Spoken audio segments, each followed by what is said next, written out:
इस ड्रामा के स्टार्टिंग में मेन लीड सियोजिन को दिखाया जाता है। एक बच्चा बलून लेकर उसके आगे आ गया था। वो उस बलून से परेशान होकर उसे ऊपर उड़ा देता है। जब वो ऊपर देखता है तो ऊपर से लाइट गिरने वाला था और वहाँ पर एक लड़की जा रही थी। वो उस लड़की को बचाने के लिए जाता है पर वो सपना देख रहा था और डर से उठ जाता है। सियोजिन थीम पार्क का डायरेक्टर है और वो अपने मन को शांत करने के लिए कॉन्सेंट्रेट करता है। इसके अंदर दो पर्सनालिटी है, एक कोल्ड पर्सनालिटी जबकि दूसरा है काइंड और जेंटल। बचपन में एक दर्दनाक घटना हुआ था जिसके कारण उसमें दो पर्सनालिटी है। जब वो काइंड और जेंटल बन जाता है उसका नाम रॉबिन है। वहाँ पर योंगचेन आता है। सियोजिन का ब्लड प्रेशर हाई हो गया था इसीलिए क्या हुआ है पूछता है पर वो अब ठीक है बोलता है और प्रेशर चेक करने के लिए बोलता है। अब उसका ब्लड प्रेशर नॉर्मल हो गया था। दोनों जा रहे थे तभी योंगचेन उससे पूछता है रॉबिन सपने में आया था तो वो ये सुनकर गुस्सा हो जाता है। नेक्स्ट सीन फीमेल लीड हाना को दिखाया जाता है। वो सर्कस मास्टर है। सियोजिन थीम पार्क जाता है पर बलून देखकर डर जाता है। एक बच्चे की बलून उसके पास आ जाती है तो वो उसे ले लेता है। अब वे यहाँ पे जितने भी बलून थे सभी को हटाने के लिए बोलता है। वो देखता है सब बच्चे रात के सपने वाले बलून पकड़े हुए थे। उनके पास जाकर इस इवेंट के लिए रजिस्ट्रेशन किया है पूछता है पर नहीं किया था इसीलिए वे उसे यहाँ से जाने के लिए बोलता है। योंगचेन सब बच्चों से बलून ले लेता है और यहाँ पे बलून अलाउ नहीं है बोलता है। वो आदमी सब बच्चों को वहाँ से लेकर चला जाता है। एक बलून वहाँ पर उड़ रहा था तो सियोजिन उन्हें ही देख रहा था। तभी सब भागने लगते हैं। गोरिल्ला बाहर आ गया था। यह देखकर सियोजिन का ब्लड प्रेशर हाई हो जाता है। एक लड़की उसके पास आकर उसे बचाने के लिए बोलती है तो वो उसके हाथ छुड़ा रहा था। वो नहीं छोड़ रही थी इसीलिए उसके हाथ को काट लेता है और उसे धकेल कर वहाँ से भाग जाता है। वह ऊपर चढ़ नहीं पा रहा था, उसे ऊपर चढ़ा देते हैं। फिर वह अपने आप को शांत करता है। गोरिल्ला को पकड़ने के लिए टीम आ जाती है। एक आदमी गोरिल्ला को बेहोश करने वाले इंजेक्शन गन से मारता है तो वो उसके बॉडी में नहीं जाता है और वह गोरिल्ला बहुत गुस्से में था। वह सियोजिन के तरफ ही आ रहा था तभी वहाँ पर हाना आ जाती है और उसे बिरबिन बुलाती है। गोरिल्ला भागकर उसके पास जाता है। उसे देखकर सियोजिन का ब्लड प्रेशर हाई हो जाता है पर गोरिल्ला उसके पास में जाकर उसके साथ खेलने लगता है। उसे देखकर सियोजिन का ब्लड प्रेशर नॉर्मल हो जाता है। फिर वो ऑफिस आता है और डॉक्टर कांग को कॉल कर कोड ब्लू बोलता है। यह सुनकर योंगचेन बहुत डर रहा था और ये कहीं रॉबिन में तो चेंज नहीं हो गया है सोच रहा था। सियोजिन से कल तुम क्या खाए पूछता है तो वो बताता है फ्रेश वेजिटेबल राइस। योंगचेन उसे रॉबिन सोच रहा था और उसे इलेक्ट्रिक शॉक देना चाहता था। वो बोलता है वेजिटेबल राइस नहीं खाए थे, मीट राइस खाए थे। सियोजिन उसे बोलता है हम डिनर में वो खाए थे, लंच में फ्रेश वेजिटेबल राइस खाए थे। ये सुनकर वो सोचने लगता है और सियोजिन जो हुआ उसी के बारे में सोच रहा था। वो लड़की के आ जाने पर उसका ब्लड प्रेशर नॉर्मल हो गया था। ये बहुत अजीब है। नेक्स्ट सीन हाना के रिपोर्टर आज जो भी हुआ उसके बारे में पूछ रहा था। वो सब बताती है। और जब गोरिल्ला छोटा था तब से मैंने उसे बड़ा किया है। उसे बुलाने के लिए आते हैं और उधर सियोजिन अपना ब्लड प्रेशर मशीन लगाता है। हाना वहाँ पर आती है तो योंगचेन को वहाँ से जाने के लिए बोलता है और मशीन ऑन करके उसके क्लोज जाता है और उसे पकड़ लेता है। वो बहुत डर रही थी। सियोजिन का ब्लड प्रेशर नॉर्मल था और बोलता है वो सिचुएशन इरिटेटिंग करने वाली सिचुएशन थी। हाना उसे क्या हुआ है पूछती है तो वो उसे जाने के लिए बोलता है। हाना बोलती है मैं उस टाइम के इंसिडेंट से आपसे मिलने वाली थी। तो सियोजिन बोलता है सर्कस निकाल दिया गया है और तुम लोगों का कॉन्ट्रैक्ट भी कैंसिल कर दिया है। हाना उसे बोलती है आज अगर इस बारे में पूछ रहे हो कि आज जो भी हुआ उसके जिम्मेदार कौन है, वंडरलैंड भी इसके लिए जिम्मेदार है, लेकिन आप हमें क्यों निकाल रहे हैं? हमारे पास अभी भी कॉन्ट्रैक्ट का टाइम बचा है। सियोजिन बोलता है मुझे पता है लीगल टीम सॉल्व करेंगी ताकि आप लोग जा सको। और कॉल करके गेस्ट जा रहे हैं बोलता है तो वो कॉल करके गेस्ट नहीं जा रहे हैं बोलती है। और आप ये सब क्यों कर रहे हैं? हमारा वंडर सर्कस ही वंडरलैंड का हिस्ट्री है। ये 1975 में खुला था। इसे सब पसंद करते हैं और उसके ऊपर गुस्सा कर रही थी। सियोजिन उसे जाने के लिए बोलता है और हमारा कॉन्ट्रैक्ट यहीं पे खत्म होता है। हाना उसे बोलती है यहाँ देखो डायरेक्टर सियोजिन, क्या आपको लगता है कि हमें आप निकाल सकते हैं? वो बोलता है मैं ही हूँ जो ये काम कर सकता है। हाना वहाँ से चली जाती है। योंगचेन सियोजिन के पास आता है और उसका चश्मा लाता है। सियोजिन बोलता है जब मैं इस लड़की के साथ में था तो मेरा बॉडी नॉर्मल था, जब वो गई तो हाई हो गया। नेक्स्ट सीन सर्कस में जो काम कर रहे थे सब बहुत छेड़ थे। हाना वहाँ पर आती और उनकी बात सुनती है। अंकल बोलते हैं मेरा बेटा न्यू एकेडमी जा रहा है, वहाँ के फीस भी बहुत बढ़ गया है। हाना के फ्रेंड बोलती है आप टेंशन मत लो, वो डायरेक्टर का वीडियो मेरे पास है। वहाँ पर हाना आती है और उसे फोन मांग कर वो सियोजिन के पास जाती है और उसे वो वीडियो दिखाती है। वो बहुत ध्यान से देख रहा था। हाना उसे पूछती है ये देखकर आपको कैसा लगा? सियोजिन वीडियो ध्यान से देख रहा था और मुझे पता नहीं है पर ये बहुत बुरा है बोलता है। मुझे पता नहीं था कि मेरा फेस ऐसा होगा, मैं बहुत अनअट्रैक्टिव हूँ। और कॉल करके न्यू कॉन्ट्रैक्ट मंगवाता है। ये सुनकर हाना बहुत खुश हो जाती है। वो उसे बोलता है प्लीज मुझे अकेले रहने दो। हाना उससे फोन मांगती है तो वो बोलता है मुझे पता नहीं था ये कचरा था। हाना उससे फोन ले रही थी तो वो उसे प्लीज मुझे अकेले रहने दो बोलता है। वो वहाँ से चली जाती है। फिर वो जाकर अपने लोगों को बताती है पर वो लोग अभी भी डायरेक्टर के ऊपर बिलीव नहीं करते। नेक्स्ट सीन योंगचेन सियोजिन को कॉन्ट्रैक्ट देता है तो वो बोलता है अगर मैं कहता मुझे एक ही लाओ तो तुम मुझे एक ही सच में ला कर देते। वो बोलता है आपने मुझे न्यू कॉन्ट्रैक्ट लाने के लिए बोला है। तो सियोजिन उसे वीडियो डिलीट करने के लिए बोलता है। वो हाना से झूठ बोला था और मैं कोई ऐसा आदमी नहीं हूँ हूँ जो इस तरह से बकवास वीडियो के लिए गिर जाऊँ। योंगचिन वीडियो देखता है और ये इंटरनेट की वजह से हुआ है और ये वीडियो देखकर हंस रहा था। ऐसा इसीलिए है क्योंकि ये आदमी नहीं है बल्कि एक लड़की है। सियोजिन बोलता है अगर ये एक आदमी होता तो क्या मैं ऐसा करता? मैंने ऐसा इसीलिए किया क्योंकि वो एक लड़की है, वो मुझे टच किया। अगर कोई लड़की मुझे टच करती है तो क्या मैं इस तरह से जीऊंगा? मैं यंग हूँ, हेल्थी हूँ, मैं क्यों ज़ॉम्बीज़ की तरह रहता हूँ? बोलकर चिल्लाता है। मैं अगर ये नहीं करता तो मेरा ब्लड प्रेशर टेम्परेचर पर इफेक्ट पड़ता है और रॉबिन आ जाता। ये सुनकर वो डर जाता है। सियोजिन बहुत गुस्से में था और बोलता है मैं एक आदमी हूँ, वीडियो डिलीट करो और सर्कस यहाँ से साफ करो। सर्कस वाले मीटिंग कर रहे थे, तभी वहाँ पर सर्कस हटाने के लिए लोग आ जाते हैं और उन्हें फोन वापस दे देते हैं। सियोजिन ने वीडियो डिलीट कर दिया था। हाना गुस्से में थी और वो मेरे साथ एक्टिंग किया सोच रही थी। उससे बोलते हैं उसका दो चेहरा है। नेक्स्ट सीन डायरेक्टर कैंग लेक्चर में 2 डिसऑर्डर के बारे में समझा रहे थे।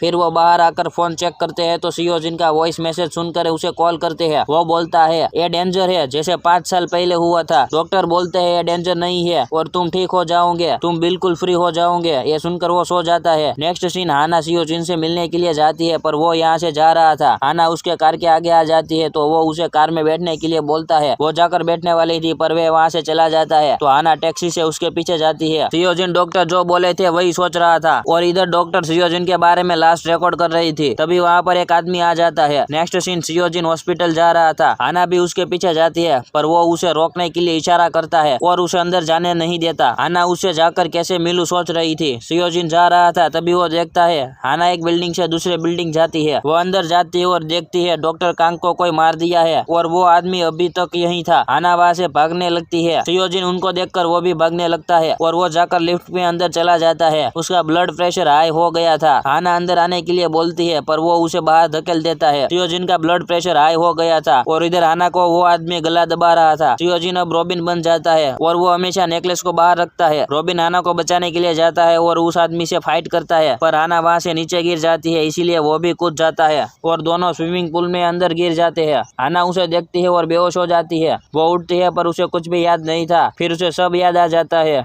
मुझे किसने बचाया सोच रही थी और ये सपना नहीं था। और इधर सियोजिन जो भी हुआ वही सोच रहा था और कहीं मैं रॉबिन तो नहीं हूँ। वहाँ पर हाना आती है। वह तुम ही हो जिसने मुझे बचाया पूछती है। ये सुनकर वो डॉक्टर की बात को सोचता है। रॉबिन बचाता है और प्रोटेक्ट करता है। कहीं रॉबिन वापस तो नहीं आ गया।